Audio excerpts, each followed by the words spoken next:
नया भारत, नई सोच, यही है मोदी मॉडल। सीमा सुरक्षित है क्योंकि इरादा मजबूत है। विकास की राह पर दौड़ता भारत, ना रुकेंगे ना झुकेंगे। नमस्कार, आप देख रहे हैं दिव्या दिल्ली न्यूज और मैं हूं आपके साथ मेघा। आज हम बात करेंगे उस बदलाव की, उस बुलंदी की और उस निर्णायक नेतृत्व की जिसने भारत को एक नई दिशा दी है। जी हां, एक नया आत्मविश्वास दिया। साल 2014 देश ने एक निर्णायक नेता को चुना, प्रधानमंत्री नरेंद्र मोदी। और फिर शुरू हुआ एक ऐसा सफर जिसने ना सिर्फ देश की राजनीति को बदला, बल्कि भारत की सीमाओं से लेकर उसकी साख तक को एक नया आयाम दिया। आपको बता दें कि आज 11 साल हो चुके हैं मोदी सरकार को, और इन 11 सालों में भारत की तरफ आंख उठाकर देखने की हिम्मत किसी दुश्मन देश की नहीं हुई। जब जब कोई गुस्ताखी करने आया, उसे डोकलाम में, गलवान में या पाकिस्तान की सीमा पर सीधा और मुंह तोड़ जवाब मिला। आज नक्सलवाद अंतिम सांसें गिन रहा है। आतंकवाद का अड्डा बन चुका कश्मीर अब पर्यटन और विकास की राह पर है।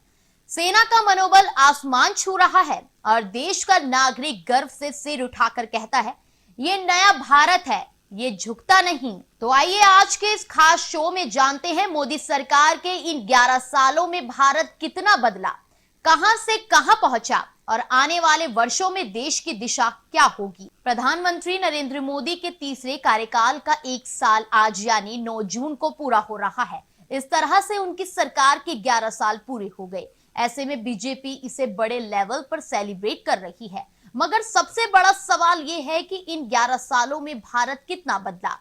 क्या आम लोगों के जीवन में कोई बदलाव आ पाया? क्या भारत की जनता उम्मीद करे कि आगे उनका भविष्य खुशहाल रहेगा?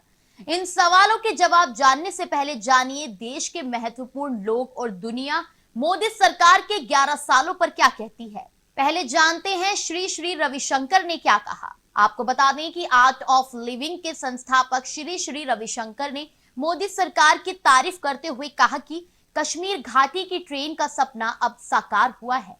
घाटी के लोग अब कश्मीर से कन्याकुमारी तक जा सकते हैं। यह कार्य बहुत सराहनीय है। उन्होंने कहा कि सरकार ने कश्मीर को नया स्वरूप दिया है। पहले और अब के कश्मीर में जमीन आसमान का अंतर है। पिछले कई साल में आतंकी घटनाओं में कमी आई है। पिछले 11 साल में भारत ने बहुत तरक्की की है। भारत दुनिया की चौथी सबसे बड़ी अर्थव्यवस्था बन गया है।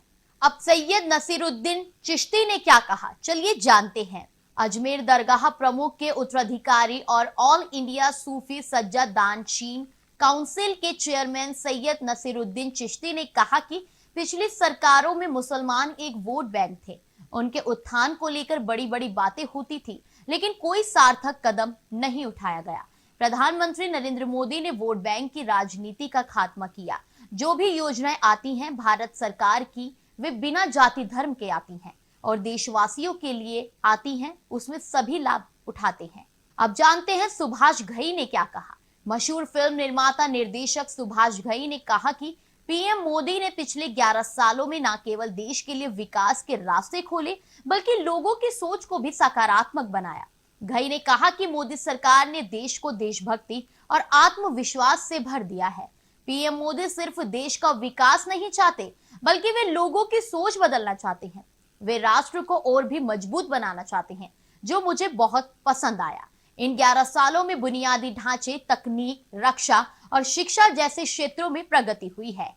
सरकार का विजन 2047 तक का है, जो दीर्घकालिक और मजबूत है। अब जानते हैं विश्व बैंक ने क्या कहा। आपको ये भी बता दें कि विश्व बैंक के लेटेस्ट आंकड़ों के अनुसार प्रधानमंत्री नरेंद्र मोदी की दूरदर्शी सरकार के तहत एक महत्वपूर्ण उपलब्धि के रूप में भारत ने पिछले दशक में अपनी अत्यधिक गरीबी दर को कम करने में प्रगति की है। देश में अत्यधिक गरीबी दर 2011 से 2012 में 27.1% से घटकर 2022 से 2023 में 5.3% दर्ज की गई है। भारत में 2011 से 2012 के दौरान कुल 344.47 मिलियन लोग अत्यधिक गरीबी में रह रहे थे, जो कि 2022 से 2023 के दौरान घटकर लगभग 75.24 मिलियन लोग रह गए हैं। विश्व बैंक के आंकड़ों के अनुसार भारत में एक महत्वपूर्ण प्रगति के रूप में लगभग 11 वर्षों में 200 69 मिलियन व्यक्तियों को अत्यधिक गरीबी से बाहर निकाला गया है। अब जानते हैं कि इन राज्यों के लोगों को पहुंचा था फायदा। उत्तर प्रदेश, महाराष्ट्र, बिहार, पश्चिम बंगाल और मध्य प्रदेश 5 राज्यों में 2011 से 2012 के दौरान भारत के 65% अत्यंत गरीब लोग रहते थे। वहीं इन राज्यों ने 2022 से 2030 तक अत्यधिक गरीबी में होने वाली कुल गिरावट में 2/3 योगदान दिया।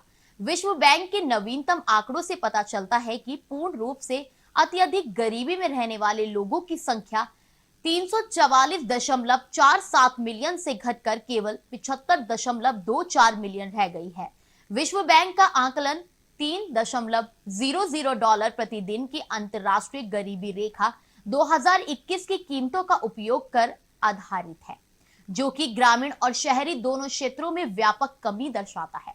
विश्व बैंक के अनुमानों के अनुसार $2.15 प्रतिदिन की खपत पर 2017 की कीमतों पर आधारित पिछली गरीबी रेखा अत्यधिक गरीबी में रहने वाले भारतीयों की हिस्सेदारी 2.3% है, जो 2011 से 2012 में दर्ज 16.2% से काफी कम है।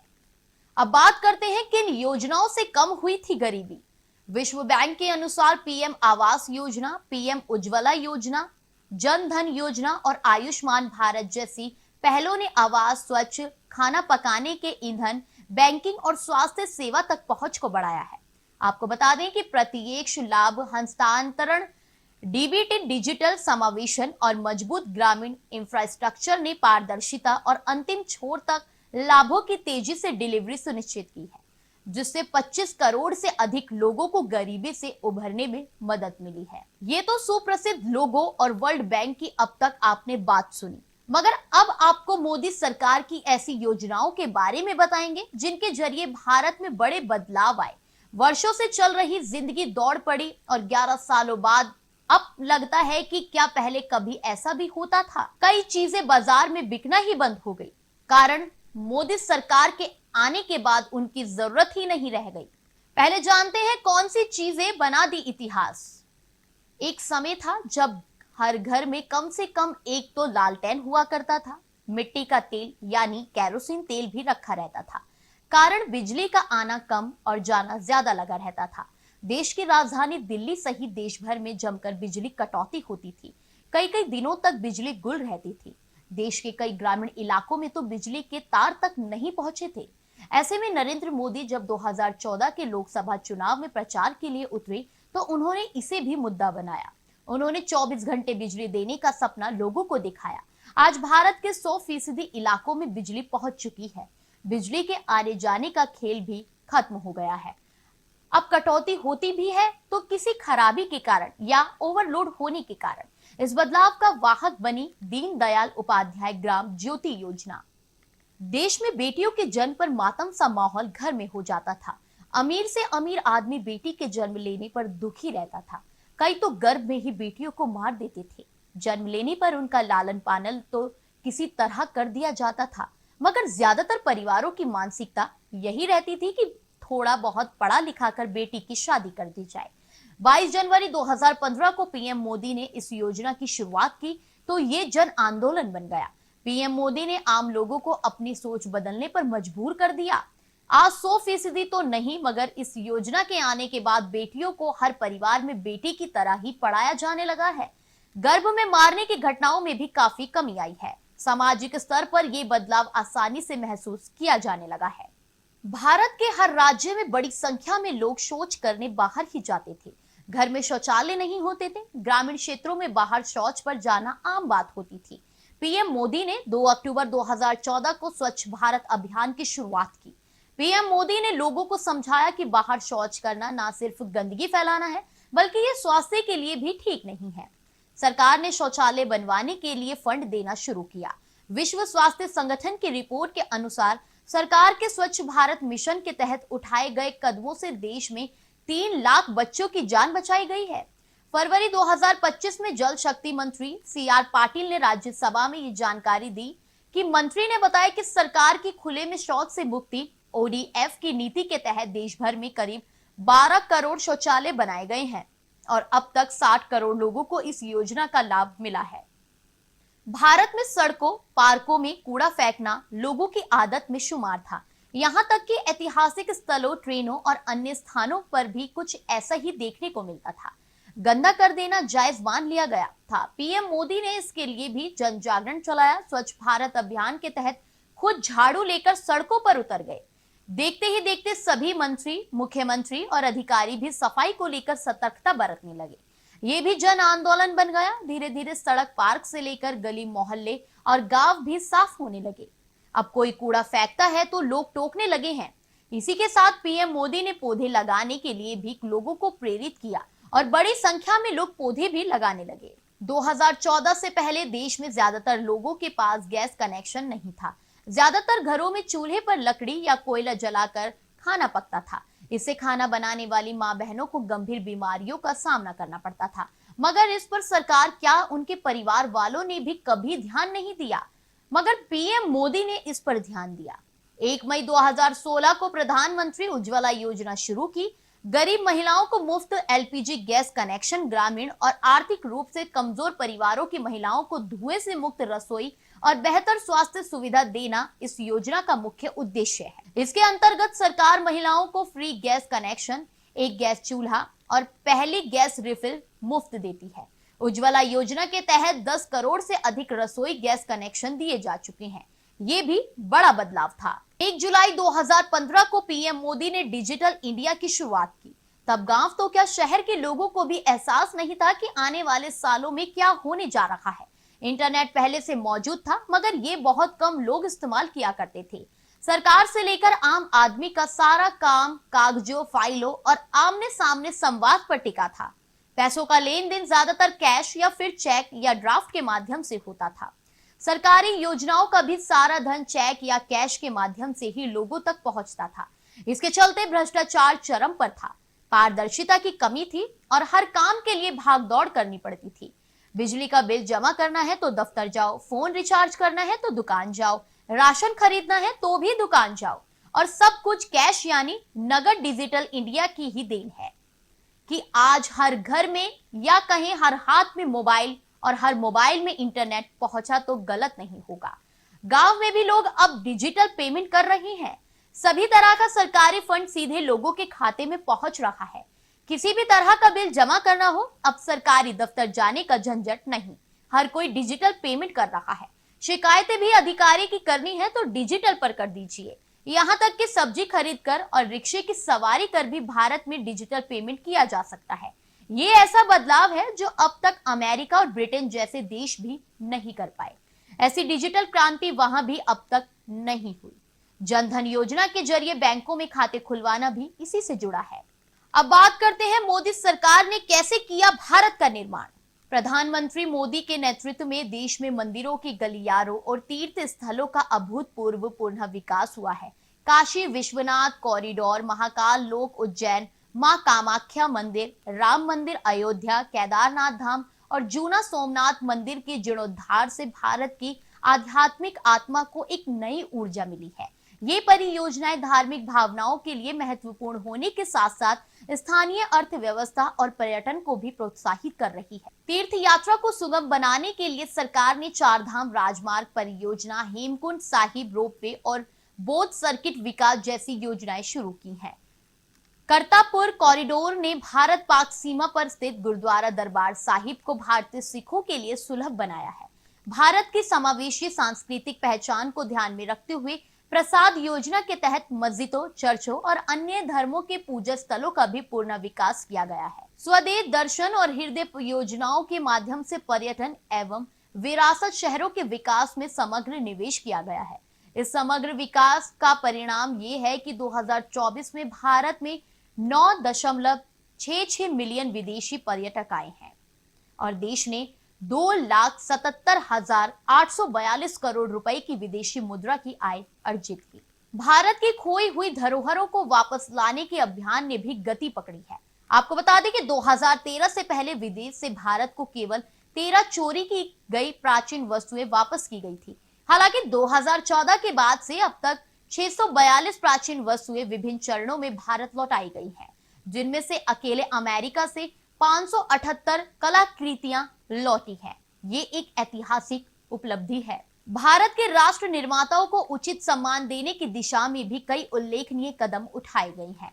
प्रधानमंत्री संग्रहालय, राष्ट्रीय युद्ध स्मारक, राष्ट्रीय पुलिस स्मारक, जालियांवाला बाग स्मारक और 11 आदिवासी स्वतंत्रता सेनानी संग्रहालय जैसे संस्थान देश की समृद्धि में बलिदानों को जीवित रखते हैं। भारत के राष्ट्र निर्माताओं को उचित सम्मान देने की दिशा में भी कई उल्लेखनीय कदम उठाए गए हैं।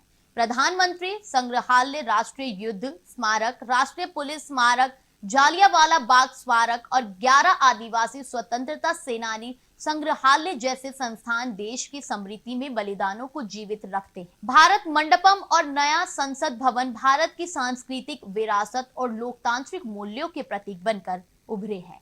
एक भारत श्रेष्ठ भारत अभियान और काशी तमिल संगमम जैसे आयोजनों ने भारत की भाषाई और सांस्कृतिक विविधता के बीच सेतु का काम किया है।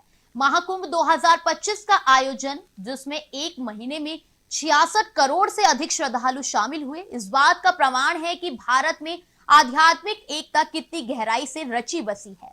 भारत ने योग को वैश्विक स्तर पर पहचान दिलाई है। जी हां, आपको बता दें कि अंतर्राष्ट्रीय योग दिवस ने दुनिया भर में स्वास्थ्य और मानसिक संतुलन के प्रति जागरूकता बढ़ाई है। 2024 में उत्तर प्रदेश में 25.93 लाख लोगों ने योग की ऑनलाइन शपथ ली और कई विश्व रिकॉर्ड बनाए गए। 2025 का योग दिवस एक पृथ्वी एक स्वास्थ्य के लिए योग थीम के साथ मनाया जाएगा। आयुर्वेद को भी वैश्विक मान्यता दिलाने के प्रयासों में तेजी आई है। आपको बता दें कि आयुष मंत्रालय ने 24 देशों के साथ समझौते किए हैं और 35 देशों में आयुष सूचना केंद्र स्थापित किए हैं। जामनगर में WHO global traditional medicine centre की स्थापना और हील इन इंडिया और आयुष वीजा जैसी पहलों ने भारत को समग्र चिकित्सा के वैश्विक केंद्र के रूप में उभारा है। भारत की यूनेस्को विश्व धरोहर स्थलों की सूची में भी वृद्धि हुई है।